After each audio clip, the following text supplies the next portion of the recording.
నమస్తే. నేను మీ జర్నలిస్ట్ వసంత్. తెలంగాణలో గ్రామ పంచాయతీ అలాగే వార్డులకు సంబంధించిన ఎన్నికలు మొదటి దశ పూర్తయింది. ఇక మిగిలింది నగరపాలక సంస్థలు, పురపాలక సంఘాలకు సంబంధించిన ఎన్నికలు. దీంతో పాటుగా ఎంపీటీసీ, జెడ్పీటీసీలు కూడా మిగిలిన్నాయి. సో ఇప్పుడు ఓవరాల్ గా సెకండ్ ఫేజ్ ఎన్నికల కోసం అని చెప్పేసి ఎస్ఈసి ముమ్మర కసరత్తు చేస్తుంది. రాష్ట్రంలోని 7 నగరపాలక సంస్థలు, 116 పురపాలక సంఘాలకు, అంటే 7 నగరపాలక సంస్థలు అలాగే 116 అయితే పురపాలక సంఘాలకు సంబంధించి ఎన్నికలకు ఎస్ఈసి రంగం అయితే సిద్ధం చేస్తా ఉంది. ఇక పూర్తిగా ఎప్పుడు షెడ్యూల్ విడుదల చేయాలి ఏంటి అనేది కూడా దీనిపైన కసరత్తు జరుగుతోంది. ఈ నెల 27వ తేదీన సాయంత్రం షెడ్యూల్ ప్రకటించేందుకు రాష్ట్ర ఎన్నికల సంఘం సన్నాహకాలు కూడా చేస్తుంది. అంటే ఆ రోజు సాయంత్రం ఖచ్చితంగా షెడ్యూల్ విడుదల చేయబోతుంది అనేది ఒక ప్రధానమైన చర్చ జరుగుతుంది. ఆ రోజున ఉదయం అన్ని జిల్లాల కలెక్టర్లు అలాగే ఎస్పీలు, పోలీస్ కమిషనర్లతో రాష్ట్ర ఎన్నికల కమిషనర్ రాణి కుముదిరి సమావేశాన్ని నిర్వహిస్తారు. ఎన్నికల తుది ఏర్పాట్లపైన అధికారులతో సమీక్షించిన అనంతరం షెడ్యూల్ కూడా విడుదల చేసే అవకాశం అయితే ఉన్నట్లు కనిపిస్తా ఉంది. ఫిబ్రవరి 15 లోపు ఎన్నికల ప్రక్రియ పూర్తి కావాలని చెప్పేసి తెలంగాణ రాష్ట్ర ప్రభుత్వం సూచించిన విషయం అయితే తెలిసిందే. అంటే ఫిబ్రవరి 15 కల్లా కంప్లీట్ చేయాలి. రైట్? ఎందుకు ఫిబ్రవరి 15 అంటే నెక్స్ట్ 10th క్లాస్ పిల్లల ఎగ్జామ్స్ ఉంటాయి, ఇంటర్మీడియట్, అలాగే ఒక్కొక్కటి ఉంది. దీని తర్వాత మళ్ళీ మార్చిలో జిహెచ్ఎంసీ కూడా వీళ్ళ యొక్క కాల పరిమితి కూడా ముగియనుంది. మేలో ఖచ్చితంగా జిహెచ్ఎంసీ జరగాలి. సో దీనికి సంబంధించే ఫిబ్రవరి 15 లోపు ఖచ్చితంగా ఈ యొక్క ఎన్నికల ప్రక్రియ అనేది ఖచ్చితంగా పూర్తవ్వాలి అనేది రాష్ట్ర ప్రభుత్వం కూడా చెప్తా ఉంది. అయితే ఫిబ్రవరి 11వ తేదీ పోలింగ్ కు అనుకూలంగా భావిస్తున్నారన్నమాట. ఎన్నికల షెడ్యూల్ మేరకు ఎన్నికల నోటిఫికేషన్ వెలువడిన 15 రోజుల్లో ఎన్నికలు జరుగుతాయని చెప్పేసి ప్రచారం జరుగుతుంది. అంటే ఫిబ్రవరి 11 అన్నిటికీ అనుకూలంగా ఉంది, ఖచ్చితంగా ఎన్నికలు ఈ డేట్ లో నిర్వహించాలి అని చెప్పేసి ఇటు రాష్ట్ర ప్రభుత్వం కూడా ఆలోచిస్తుందంట. దీనిపైన ఎస్ఈసి కూడా ముమ్మరమైన కసరత్తు చేస్తుంది. ఖచ్చితంగా 11వ తేదీన ఎన్నికలు ఉండే అవకాశం ఉందా అంటే సో మనం ఖచ్చితంగా ఆ రోజు 27వ తేదీన ఏదైతే నోటిఫికేషన్ రిలీజ్ చేస్తారో అప్పటి వరకు వెయిట్ చేయాల్సిందే. ఖచ్చితంగా ఫిబ్రవరి 11 కన్ఫర్మ్ అని చెప్పేసి మనం చెప్పలేము. ఎందుకంటే ఎస్ఈసి ఏదైతే నిర్ణయం తీసుకుంటుందో అన్ని వెసులుబాట్లు చూసుకొని ఇటు రాష్ట్ర ప్రభుత్వం ఇటు ఎస్ఈసి రెండు కూడాను ఒక డేట్ కు వచ్చేస్తే కనుక ఖచ్చితంగా 11వ తేదీన ఎన్నికలు జరుగుతాయని చెప్పేసి ప్రచారం జరుగుతుంది. ఈ నెల 20వ తేదీ నుంచి ఉమ్మడి జిల్లాల వారీగా కలెక్టర్లతో వీడియో కాన్ఫరెన్స్ నిర్వహిస్తున్న ఎన్నికల సంఘం పూర్తి ఏంటంటే అసలు ఏం జరుగుతుంది, జిల్లాలో పరిస్థితులు ఏంటి, ఎప్పుడెప్పుడు నిర్వహించవచ్చు అని చెప్పేసి ఎస్ఈసి కూడా కసరత్తు చేస్తారు. చివరగా శుక్రవారం ఉమ్మడి రంగారెడ్డి, మెదక్ జిల్లాల పరిధిలోని జిల్లా కలెక్టర్లతో సమావేశమై ఏర్పాట్లపైన దిశానిర్దేశం కూడా చేసిందనమాట. అయితే శనివారం సాధారణ ఎన్నికల పరిశీలకులతో సాయంత్రం ఎన్నికల వ్యయ పరిశీలకులతో కూడా ఎస్ఈసి సమావేశం కానుంది. ఎందుకంటే అసలు ఈ ఎన్నికలు ఏ విధంగా నిర్వహించవచ్చు, ఒకవేళ కొన్ని ఏవైతే ఇష్యూస్ ఉన్న ప్రాంతాలు, ములుగు ఆ ప్రాంతాలు ఏవైతే అంటే కొంత నక్సల్స్ ప్రభావిత ప్రాంతాలు ఏవైతున్నాయో ఆ ప్రాంతాల్లో కొన్ని గ్రామాలు ఈ యొక్క ఎన్నికలను బహిష్కరించే అవకాశం కూడా ఉంది. గతంలో కూడా బహిష్కరించిన పరిస్థితులు కూడా ఉన్నాయి. సో దీని మీదనే ఏ విధంగా ఎన్నికలు జరపాలి, ఎక్కడెక్కడ జరపాలి, సో దీనిపైన మొత్తం అయితే కసరత్తు చేస్తా ఉంది. అయితే ముఖ్యంగా ఇక్కడ ఎన్నికల బరిలో నిలిచేందుకు అర్హతలు ఏంటి అని చెప్పేసి చాలా మంది అనుకోరు. అభ్యర్థి ఎన్నికల బరిలో నిలవాలి అంటే, పోటీ చేయాలంటే ఖచ్చితంగా కొన్ని అర్హతలు అనేవి ఉండాలి. అంటే వ్యయ పరిమితి, ఇతర అంశాలపైన తెలంగాణ రాష్ట్ర ఎన్నికల సంఘం ఇటీవల మార్గదర్శకాలు కూడా జారీ చేసింది. అంటే పోటీలో నిలిచేవారు ముఖ్యంగా ఇండియన్ సిటిజన్ అయి ఉండాలి, భారతదేశ పౌరుడే ఉండాలి, వాళ్ళకి కనీసం 21 సంవత్సరాలు ఉండాలి, 21 ఇయర్స్ అయితే మస్ట్ అండ్ షుడ్ గా నిండి ఉండాలన్నమాట. దీంతో పాటుగా కార్పొరేటర్ గా పోటీ చేస్తుంటే, లేదంటే ఆ కార్పొరేషన్ పరిధిలోని ఏదైనా డివిజన్ కి సంబంధించి లేదంటే కౌన్సిలర్ గా పోటీ చేస్తుంటే ఆ మున్సిపాలిటీ పరిధిలో ఏదైనా మున్సిపాలిటీ ఉందంటే అందులో వార్డు అయినా దేనికైనా పోటీ చేస్తే ఆ మున్సిపాలిటీ పరిధిలో ఏదైనా వార్డులో ఓటర్ గా ఉండాలి డెఫినెట్లీ. అంటే నేను ఇక ఈ మున్సిపాలిటీని పక్క మున్సిపాలిటీకి వెళ్ళి పోటీ చేస్తా అంటే కుదరదు దీనికి సంబంధించి అయితే. రైట్?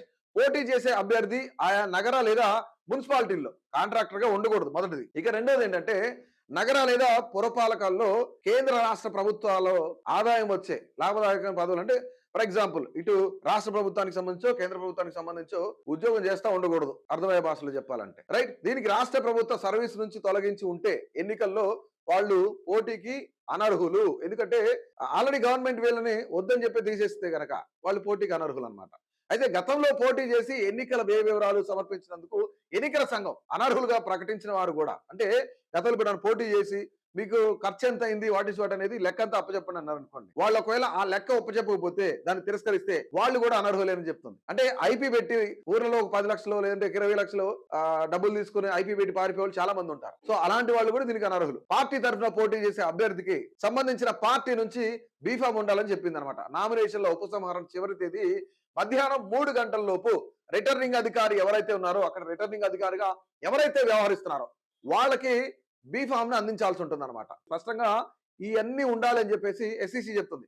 పార్టీ అభ్యర్థిని స్థానిక వార్డు లేదా డివిజన్ లోని ఒక ఓటరు ప్రతిపాదించాల్సి ఉండగా, ఒక అభ్యర్థికి ప్రతిపాదించిన వ్యక్తి మరో అభ్యర్థికి ప్రతిపాదించరాదని చెప్పేసి మార్గదర్శకాల్లో పేర్కొంది. ఫర్ ఎగ్జాంపుల్ ఇప్పుడు మనం ఎవరైనా సపోర్ట్ కోసము లేదంటే మనం నామినీ అని చెప్తాం కదా, పంచనామా ఇలాంటివి ఉంటాయి కదా. సో అలాంటి వాళ్ళు ఎవరైనా మీకు సపోర్ట్ చేసే వ్యక్తి, ఆ వ్యక్తి మీకు సపోర్ట్ చేసి ఇంకొక అభ్యర్థికి కూడా సపోర్ట్ చేయకూడదు. ఒక వ్యక్తి ఒకటే అభ్యర్థికి సపోర్ట్ చేయాలి. అయితే ఇక్కడ కొత్త ఓటర్ల నమోదు కూడా కొంత ఆసక్తిని రేకెత్తింది. ఎందుకంటే పుర ఎన్నికల్లో వచ్చే నెల 2వ వారంలో ఉంటాయనేది ఒక ప్రచారం జరుగుతుంది. ఈ నేపథ్యంలోనే ప్రస్తుత ఓటర్ లిస్ట్ లో లేని వాళ్ళు గుర్తించి కొత్తగా ఓటర్లను నమోదు చేసేందుకు అవకాశాలు కూడా కసరత్తు చేస్తున్నారు అనమాట. ఈ అవకాశాలు ఎట్లా ఉన్నాయి, ఆశావాహులు ఏంటి పరిస్థితి అనేది కూడా దీనిపైన కూడా కసరత్తు చేస్తున్నారు. ఇతర ప్రాంతాలు గ్రామాల్లో ఉన్న వారిని పట్టణాల్లోకి మార్చే పనిలో వాళ్ళంతా తలమురుకులై ఉన్నారనమాట. ఆధార్ తదితర వివరాలు సేకరించి మీ సేవా కార్యాలయాలు ఆన్లైన్ సెంటర్లో కూడా నమోదు చేసుకుంటున్నారు. అయితే దీనికి ఎన్నికల సంఘం అనుమతి ఇవ్వాల్సి ఉంటుంది. అయితే దీనికి అదనంగా ఓటర్ జాబితా వస్తుందన్నమాట. దాని ఆధారంగానే కొత్తగా నమోదు చేసుకున్న వాళ్ళు ఎవరైతే ఉన్నారో ఓటు వేసేందుకు వీలుంటుందని చెప్పేసి పల్లె ప్రాంతాల్లో సొంతూరులో ఉన్న వాళ్ళకి సంబంధించి పట్టణాల్లోనూ 2 చోట్ల ఓటర్గా ఉన్నారు. అయితే ఉద్యోగ, పిల్లల చదువులు, వ్యాపారాలు చేసుకునే వారికి సొంతంగా ఇల్లు, అద్దెల్లులో ఉంటున్నారు అనమాట. వీరంతా గ్రామ పంచాయతీ ఎన్నికల్లో అక్కడ ఓటు వేస్తున్నారు. ఇప్పుడు మున్సిపల్ ఎన్నికల్లో కూడా ఇక్కడ ఓటు వేయనున్నారు అనమాట.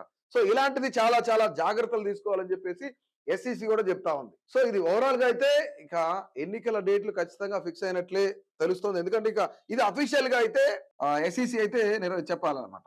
11వ తేదీన ఎన్నికలు జరుగుతాయని చెప్తున్నారు. అంటే ఫిబ్రవరి 15లోగా కంప్లీట్ చేయాలి. అంటే ఇక్కడ ఏం జరుగుతుంది, 11, 15కి మధ్యలోనే ఖచ్చితంగా ఎన్నికలు జరిగే అవకాశం అయితే ఉంటుందని తెలుస్తుంది. నోటిఫికేషన్ ఒకవేళ 27 నోటిఫికేషన్ ఇచ్చారంటే ఖచ్చితంగా మనకు 15 రోజుల లోపునే, అంటే 15 లోపు ఖచ్చితంగా ఎన్నికలన్నీ కంప్లీట్ అవుతాయని చెప్పేసి చెప్తా ఉన్నారు. రాష్ట్ర ప్రభుత్వం కూడా దీనిపైనే చాలా ఆలోచిస్తా ఉంది.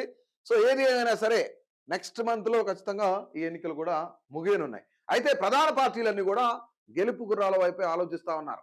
ఎవరైతే గెలుస్తారో వాళ్ళ కోసం మాత్రమే, అంటే కుల ప్రాంతాల ప్రాతిపదికన, సో ఆ ఏరియాలో వాళ్ళ పలుకుబడిని బట్టి, కాస్ట్ని బట్టి, రిజర్వేషన్లు బట్టి ఎవరైతే గెలుస్తారు, ఎవరైతే బలమైన అభ్యర్థి అనేది కూడా ప్రధాన పార్టీలన్నీ కూడా ఇక గెలుపు గుర్రాల వేటలోనే ఉన్నట్టు కూడా తెలుస్తుంది మనకి. సో ఓవరాల్ గా రానున్న ఈ యొక్క ఎన్నికలు ఏవైతే జరుగుతుంది, సెకండ్ ఫేజ్ ఎన్నికలు ఏవైతే జరుగుతున్నాయో, మొదటి అలాగే 2వ దఫా ఎన్నికల్లో కాంగ్రెస్ పార్టీ, అధికార కాంగ్రెస్ పార్టీ కొంతమేర ముందంజలో ఉంది. అంటే సర్పంచ్ అభ్యర్థులు ఎక్కువ స్థానాలు గెలుచుకున్నారనమాట. ఇకపోతే ఇప్పుడున్న ఎన్నికలు ఏవైతే జరుగుతున్నాయో, ఈ మున్సిపాలిటీలకు సంబంధించి, ఈ పురపాలక సంఘాలకు సంబంధించి ఈ ఎన్నికలు ఏవైతే జరుగుతున్నాయో ఇందులో ఎవరు అత్యధిక సీట్లు గెలుచుకోబోతున్నారు?